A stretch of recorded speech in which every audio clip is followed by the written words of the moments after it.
Bueno, pues bienvenidos a este cuajo número 2, en esta ocasión con Mario García Tucha, directo desde Guecho, músico, escritor y elegante. Bienvenido, Mario. Gracias, estoy encantado de estar aquí contigo. Ya sabes que yo te admiro mucho y bueno, dices desde Guecho, pero en realidad hace no tan poco he estado pensando acerca de la ría de Bilbao, que dónde empieza y dónde acaba. Donde acaba la ría de Bilbao es en el Abra, que está en Guecho, y casi parece como si el trayecto socioeconómico vizcaíno ideal fuese el nacer en la punta, ¿no? Al principio, hace cientos de años, en el campo, donde es mi familia, en el Valle de Arratia, o en el Valle del Ibaizábal, del Duranguesado, incluso el Nervión, de donde son muchas de las personas que viven hoy en Bilbao. Son tres de los ríos que convergen poco a poco y se van deshaciendo de donde ellos son hasta que de repente pues les va bien y de un día tienen una casa, ¿no? Y están en el futuro. Pues parece que eso es Guecho y no me gusta tanto. Hay que mirar un poco al río. Así que eso, Al río de los ancestros. exactamente, es muy importante. Muy bien, pues donde tú me digas. Sí, sí, sí. En Guecho vivimos, Andrea y yo, y encantados. Así que eso. Bueno, pues bienvenido aquí a Cadanes, Piloña. Y bueno, yo llevo la misma ropa que en el Cuajo 1, porque acabamos de grabar, aunque salga en distintos momentos. Pues tenemos el destacamento vasco, Chomin y Mario. Dos recientes amigos. Antes, en el primero, comentaba cómo conocía a Chomin. Y en tu caso fue primero gracias a Manuel Astur, que bueno, pues me recomendó tu música, el disco que tenéis publicado con Galerna de Viaje a Roma, me llamó la atención. Y luego ya nos conocimos en persona en La Salvaje, en el momento en el que también apareció Álvaro, que después va a tocar, que os dejó la famosa guitarra en Sí. aquella circunstancia. Fatídico instante que luego se resolvió felizmente, que llegamos a Oviedo yo te diría que ese fue uno de nuestros mejores conciertos, probablemente el más desesperado. Hacía tiempo que no tocábamos y yo personalmente tenía la sensación que seguramente tú conozcas también, que es como de que parece que se va a acabar ya todo. Lo comentabais en el concierto, no sabemos si será el último, ¿no? De tal, había como... Yo no sé, era casi como una sensación de, no sé, de que había que valorar ese momento, porque habían sido muchos conciertos también previos que por culpa de los nervios o de las pretensiones, pues no habíamos tampoco, no sé, no lo habíamos disfrutado tantísimo. Y en Oviedo sí, fue la hostia, la verdad. Fue muy guapo, yo como público me encantó, también a la gente a la que habíais convocado, muy variopinta, muy entregada, que también tenéis un público particular, no sé si te das cuenta del tipo de entrega que hay, el tipo de escucha que se da, no es habitual. Diría que es muy silencioso, por lo Eh, general. La gente está escuchando y si no está escuchando está recitando las canciones. eh, Porque, bueno, nuestro disco Viaje a Roma, como tú bien sabes, cuenta una novela y no son canciones cortas, son canciones más bien largas, en las que los estribillos no son especialmente... Bueno, sí que son pegadizos, pero es tanta la estrofa a menudo que puede sorprender lo mucho que la gente se sabe las canciones, las canta de principio a fin. Y esa es una... Casi parece que hay cuajan, ¿no? Las canciones efectivamente. por, casi por culpa de ser tan largas, porque gracias al ser una novela, pues la gente va al disco y va a escuchar la historia muchas veces. Yo ahí también vi eso, cierto cuajo. Yo veía muchos conciertos en Asturias, en concreto en Oviedo. Hubo mucha gente que no, la mayor parte de la gente no conocía de nada. También me pregunta, ¿de dónde sacará el público? Galerna, yo creo que apela a gente que a lo mejor no se sentía representada con otros estilos de música, porque ni estáis desde luego en lo mainstream, usando esa terminología tan repelente, ni en lo underground tampoco. Es un tipo de sensibilidad que no abunda, pero que también es sobria. Y yo, bueno, sí que creo que hay, fuera de las cifras y letras de las reproducciones, de los seguidores en todo el mundo de Internet, yo sí que creo que hay una demanda y una necesidad de ese tipo de sensibilidad que por eso la gente se sabía las canciones de pe a pa, porque no pararon de corearlas. Yo creo que has dado en la clave cuando dices que, bueno, para nosotros a menudo tenemos estas conversaciones internas sobre, sobre los grupúsculos musicales que, como bien sabes, tienen su carácter político o social. Para nosotros lo underground parece que ahora casi es más mainstream que lo mainstream, al menos en lo que a nosotros respecta, lo que nos rodea. Pero bueno, sí, atendemos a, o al menos en el proyecto de Galerna y en lo que a la parte de letras responde, yo atiendo a una necesidad más poética, más íntima, que intento que no tenga en cuenta otros factores más que esto que te digo. Como músico y hacedor de canciones, me llama muchísimo la atención el ser capaz de hacer un disco narrativo, un disco novela. Yo siempre quise, los discos relativamente conceptuales que he hecho eran lateralmente conceptuales, pero no era capaz de tener una narración, y para mí son como dos dimensiones completamente distintas. Igual que ser músico, no es lo mismo que ser trovador, que hace las canciones. Tú puedes dominar perfectamente tu instrumento y no tener la capacidad de hacer canciones. Para mí, hacer canciones es muy diferente de ser escritor. ¿Y cómo lo hiciste? Primero, escribías la canción, guitarra y letra en un papelito, me imagino. Luego lo pones en común con la banda. ¿Y luego revisas o no? Bueno, fue más errático en el sentido del poner en común y eso fue lo que más tiempo nos llevó.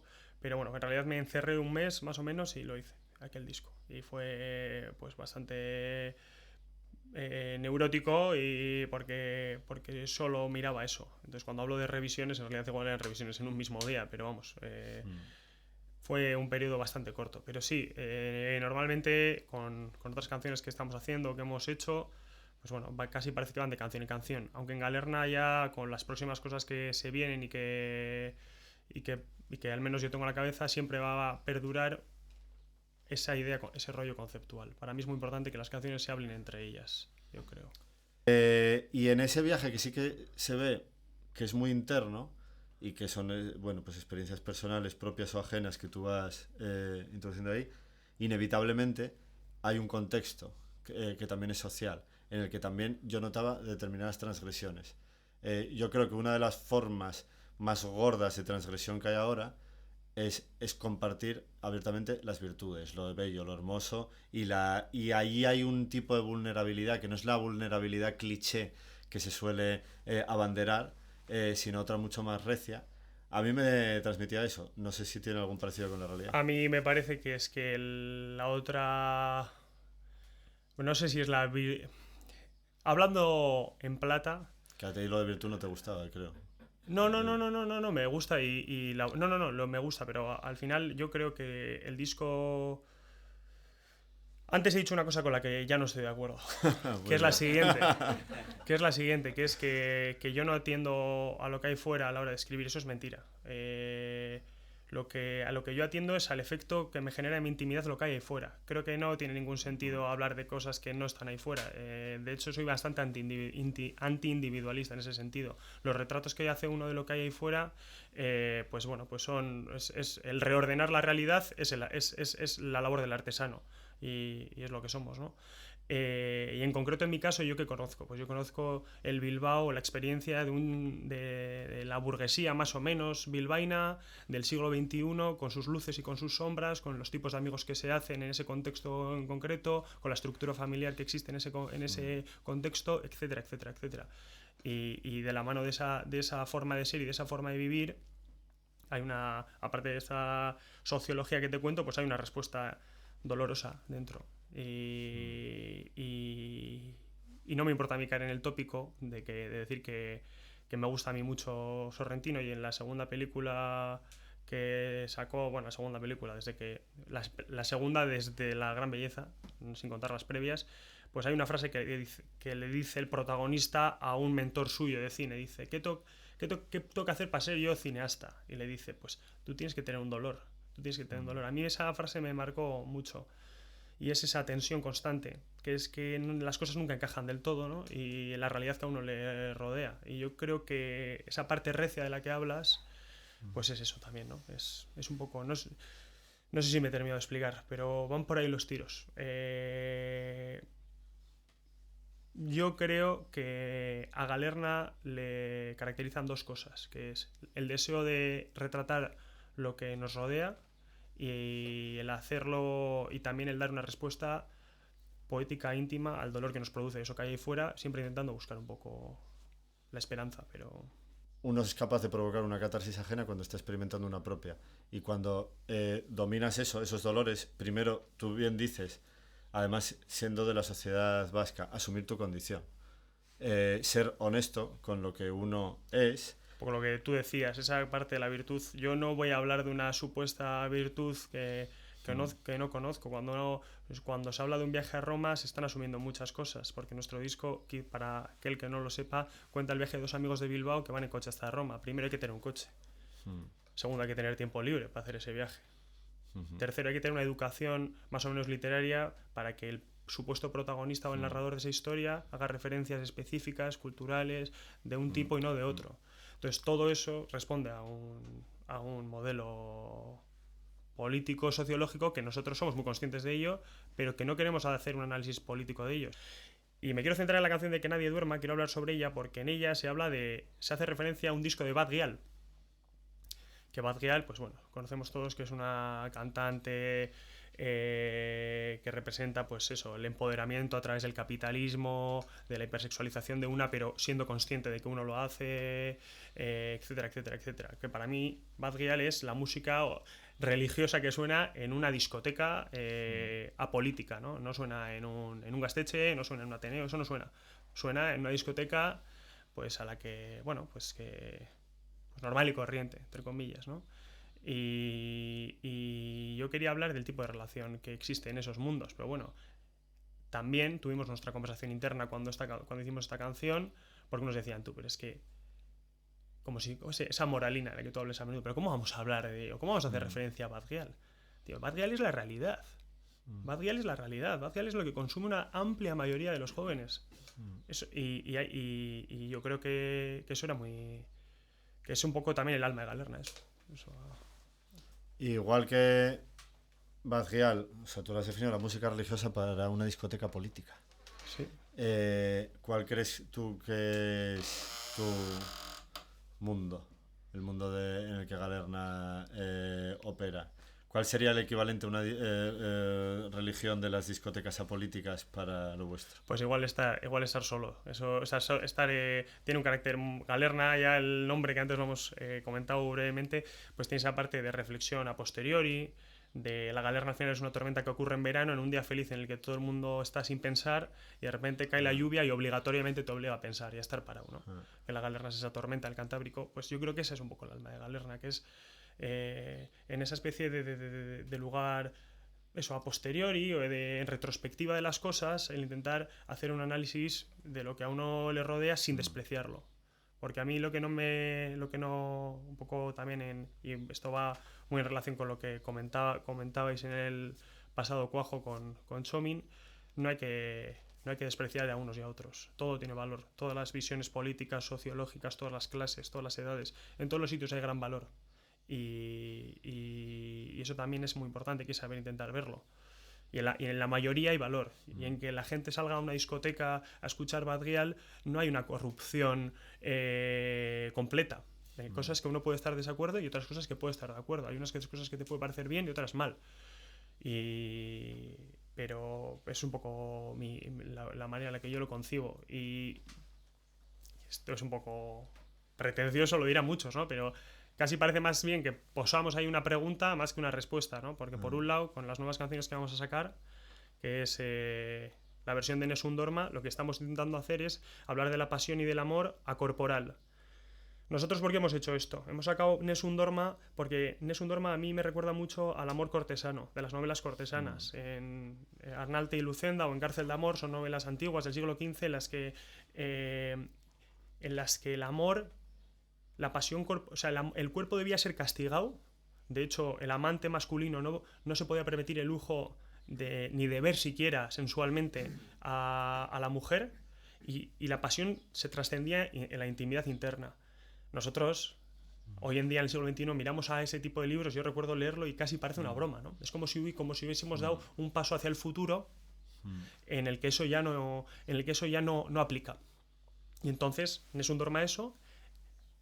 Nessun Dorma, que no olvidemos, es la canción que canta Calaf, que es un príncipe en una ópera escrita en el siglo XIX, eso es cierto, pero bueno, me da igual, aplica al amor cortesano del siglo XV. Calaf le canta a la princesa Turandot una canción en la que, después de haber conseguido superar todos los retos, todos los improperios, ella le niega su amor, muy habitual en el amor cortesano, no va a estar con él.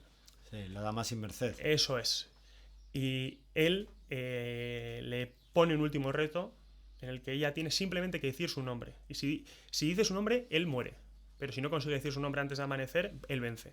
O sea, ese tipo de tonterías, entre comillas, digo tonterías tan acorporales, tan poco relacionadas con el romanticismo actual, tan sensual, pues eso, yo leía esto y de ¿cómo es posible que hay estas concepciones, ¿no? Y entonces uno se va al otro extremo, que es lo de Bad Gyal, ¿no? Y bueno, también pues todas las limitantes que existen en ese tipo de amor también, que son muchísimos, ¿no? Pero esa es la paradoja, que solo conociendo la desmesura puedes conocer la mesura, por contraposición. Y en este viaje un poco sociológico en el que estamos, de venir de la desmesura total, nos encontramos con muchos muertos en la cuneta, que vamos contemplando generacionalmente, que básicamente todo lo que hablamos el día que nos conocimos fue de la familia.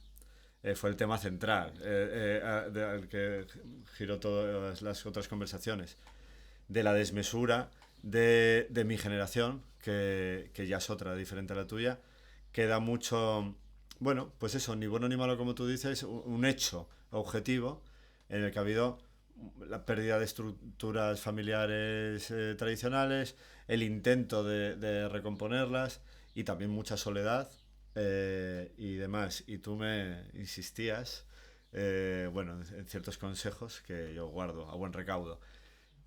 ¿Cuánto crees tú que tiene que ver la sublimación de la pulsión sexual con la consolidación del vínculo? Es una buena pregunta. También es el camino que se hace en el disco Viaje a Roma, de lo superficial a lo profundo y de lo profundo a lo superficial. Eso es un poco también está muy relacionado.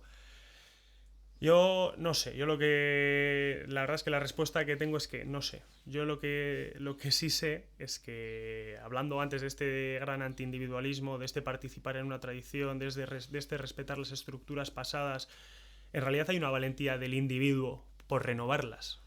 Cuando uno pues siente una inquietud que es que no es por poner al poeta o al que en un altar, pero cuando uno de repente pues está incómodo con este tipo de cosas, quizás es cuando le da una vuelta narrativa y consigue dar un símbolo a una pulsión tan cerda como la sexual, y le da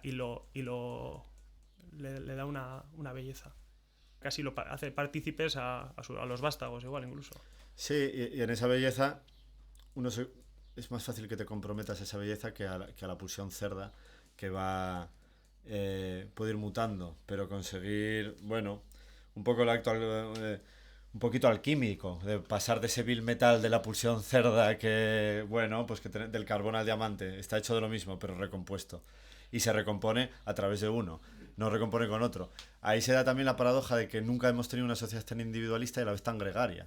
¿Qué es el individualismo? Porque estos individualismos de seres hidropónicos, desprovistos de cualquier tipo de tradición, de arraigo, etcétera, luego vemos que todos somos partícipes de determinados comportamientos gregarios, que no son críticos, que son muy totalitarios, que persiguen precisamente muchas veces al verso libre. Para mí es que la contradicción que surge de la que estás hablando, que creo que se da en todas las ideologías y en todas las circunstancias, la contradicción es parte de la realidad, y como bien has dicho tú, pues de una cosa se saca lo contrario, y casi nos remite de nuevo a la conversación que habéis tenido con Chomin. Yo lo que creo es que de derrota en derrota hasta la victoria final. Creo que artísticamente, y por resumir un poco todo lo que hemos estado hablando, porque a mí me cuesta mucho expresarme, no sé quién decía que ser escritor es ser una persona que escribe muy mal. O sea, que tiene que estar todo el rato intentando explicar una cosa, ¿no? Por resumirlo muy brevemente, de derrota en derrota hasta la victoria final, en el contexto artístico es ese intento de atrapar lo bueno, de definir lo bueno, de atrapar lo bueno constantemente y aunque sabes que no vas a triunfar en ello, o que no, socialmente hablando, porque al final el que no quiera imponer su obra artística socialmente, eso pues, pues que se vaya, no sé a dónde. Pero al final eso vives en comunidad aunque estés lejos de los demás. Esto, ese esfuerzo de dar sentido a las cosas, para mí es lo que poquito a poco pues es un ladrillo que se pone y se pone, un ladrillo que no sabemos hasta dónde va a llegar la torre, pero se va poniendo desde hace muchos siglos. No sé. Y en el proceso asumiendo que la torre se va a demoler también, porque esto de luchar para vencer a mí me parece un poco cutre. Porque ya hay como un interés ahí en esa victoria y un poco la pervierte, que tampoco es luchar.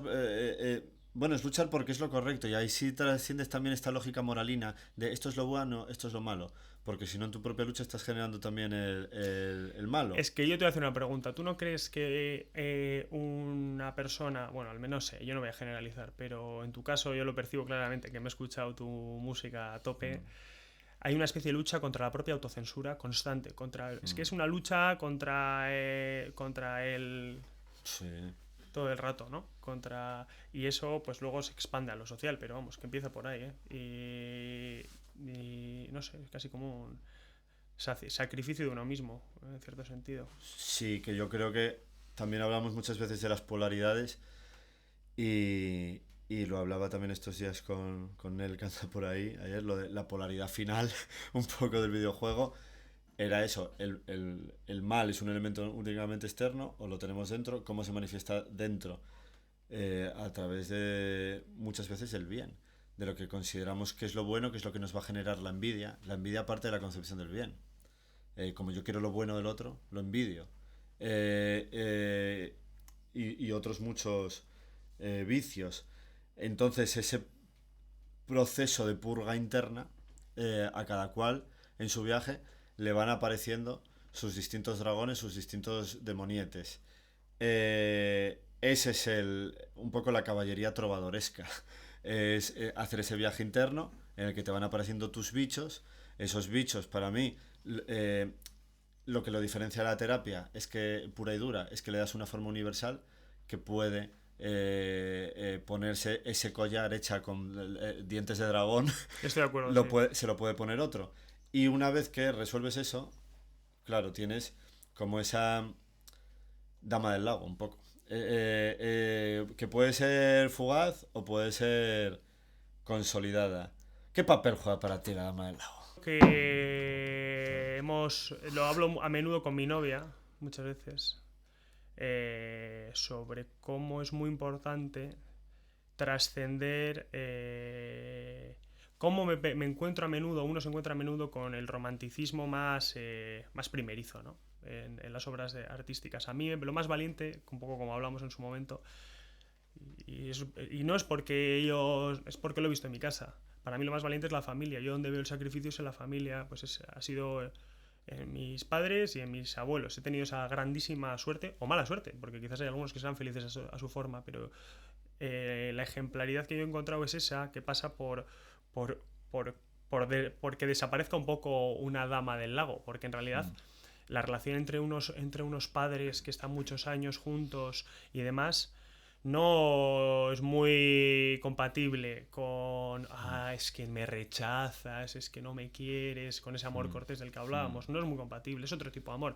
Y de hecho, la síntesis de las dos canciones que sacaremos nosotros ahora, que es la de Nessun Dorma y la de Que Nadie Duerma, se sintetizan en la parte final de Nessun Dorma, en donde un poco lo que decimos es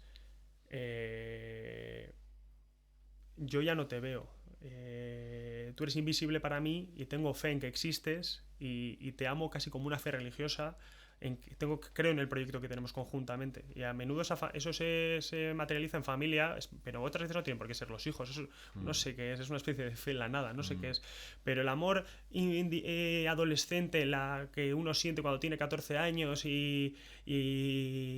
20 o 30, pero vamos, esa idealización yo creo que está lejos del verdadero amor. Para mí el amor es la constancia, Y para aquellos a los que amamos, pues no tenemos que ser perfectos, sino simplemente no irnos, ¿no? Es un poco mi visión de la cuestión, donde es muy importante la idea del consuelo. Para mí el consuelo comunicativo con los demás es muy importante y creo que el arte tiene que...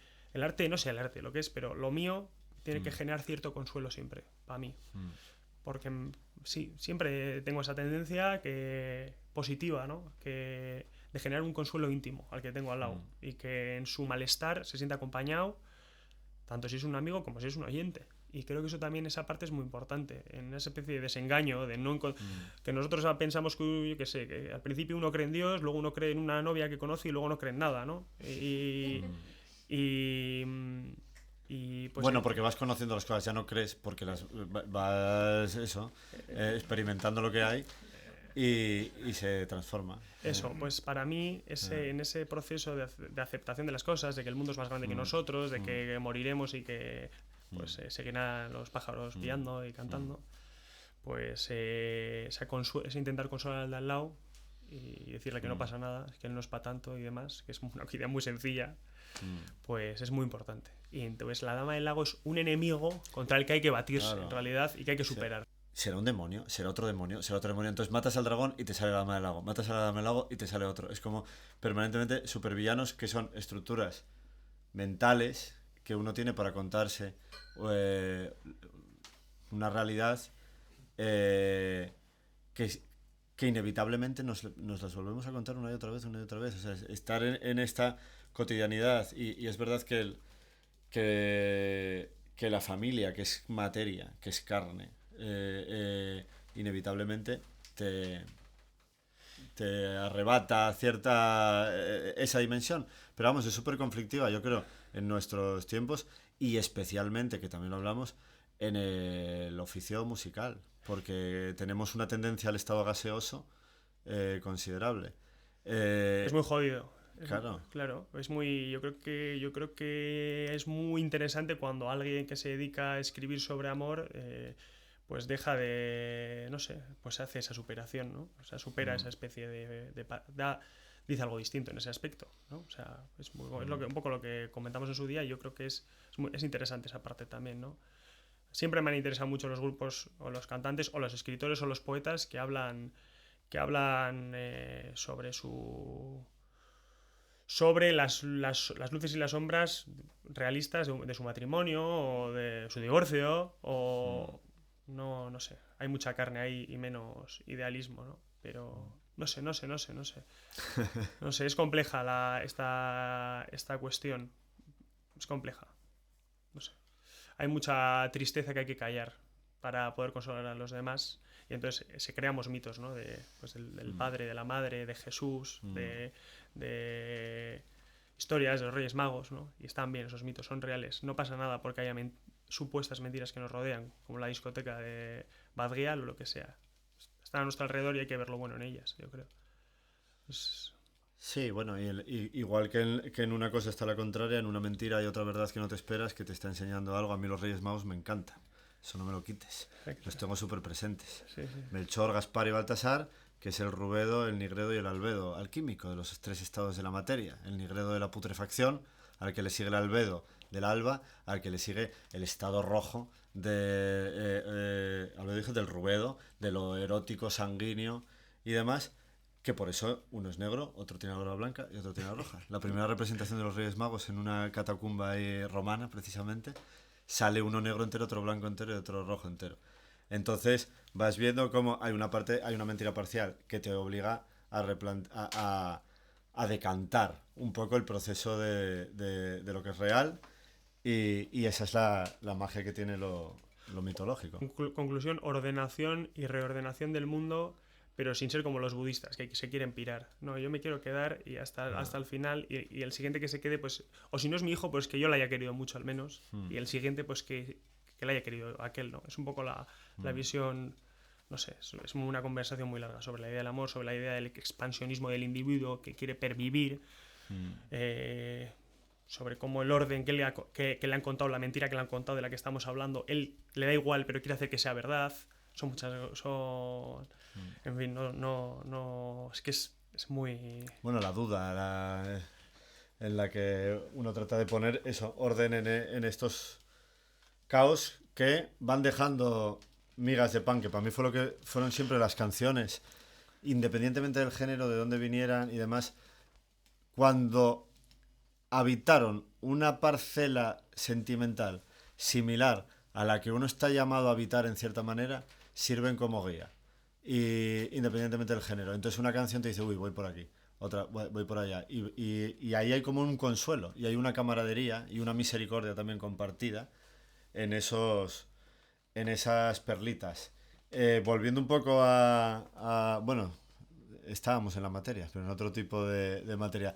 ¿Tú qué consideras que han sido o que son esos compañeros de viaje? Tanto un poco referencias, pero referencias vivas, no referencias simplemente intelectuales así, sino sentimentales, que digas tú, esto me ha construido a mí como... Desde la sinceridad absoluta, Mm, que quizás yo ya sabes que mi teoría es que los vascos tenemos tendencia al miedo, ya, pero desde la sinceridad absoluta, yo no sería quien soy sin la tensión, bueno, sin ser de la familia que soy, sin tener, mm, por ejemplo, el abuelo que yo tengo, o los mm, abuelos que yo he tenido, en concreto, que cada uno casi representa un rey mago, mm, pero muy especialmente, no tanto porque bueno, pues mi abuelo, su amor es pura expansión y es un artista, es un hombre de campo también y diría que no sería capaz de entender el mundo sin su figura, tanto a su favor como a su contra. Una persona con una individualidad muy fuerte, que obsesionado siempre por el campo, por tener más campo para poner a sus vacas y yo creo que un verdadero artista de la materia para su familia y para consigo mismo. Eso es un ejemplo. Y luego, partiendo de esa figura, pues luego también el sacrificio de los padres para mí. Eso es lo que yo he vivido. Yo sé que hay gente que ha vivido otra cosa. Yo lo que he vivido ha sido el desinterés total. Entonces, yo donde me he movido es en el interés absoluto de... El amor entendido como el interés, como el yo, tenéis que ser como yo, y el amor mm. entendido como el desinterés, te perdono todo, ¿no? Y en esa tensión me he movido yo. Mis mayores referentes son familiares míos.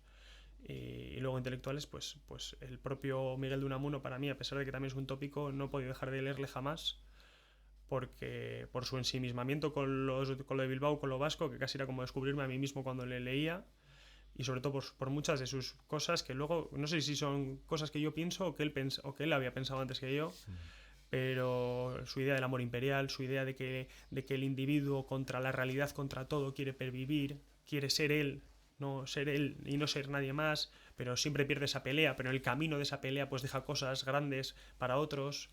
Eso es muy inspirador para mí. Eso es muy inspirador.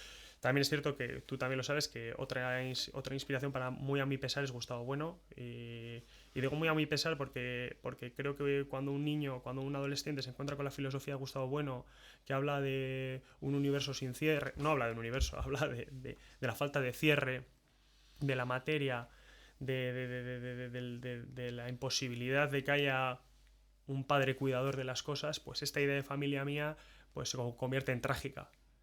Y yo creo que esa tragedia es la que más me inspira a mí, es el mayor dolor. Claro.